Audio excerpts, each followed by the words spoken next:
নমস্কার বন্ধুরা, তোমাদেরকে স্বাগত জানিয়ে আজকের ভিডিওটা শুরু করছি। আর আজকের ভিডিওতে আলোচনা করতে চলেছি শনি জয়ন্তীতে করণীয় বিশেষ উপায়। যারা দীর্ঘদিন ধরে আর্থিক অভাব অনটনে ভুগছ, তারা এই দিন এক মুঠো কালো তিল নেবে এবং সেই কালো তিলটি হাতের মুঠোতে নিয়ে যে কোনো বড় ঠাকুরের মন্দির অর্থাৎ শনিদেবের মন্দিরে গিয়ে এক মনে শনিদেবের কাছে নিজের আর্থিক উন্নতির প্রার্থনা করতে হবে এবং নিজের অভাব এবং দারিদ্রতা যাতে দূর হয় সেই প্রার্থনা শনিদেবের উদ্দেশ্যে করে সেই যে কালো তিল মুঠো করে নিয়ে গেছিলে সেই কালো তিলের মুঠো সেই মন্দিরের সামনেই ছড়িয়ে দিয়ে চলে আসবে।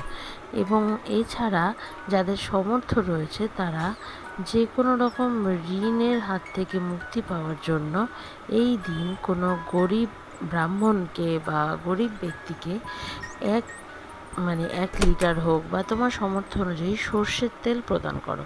এটি কিন্তু খুব উপকার হবে আর্থিক উন্নতিতে।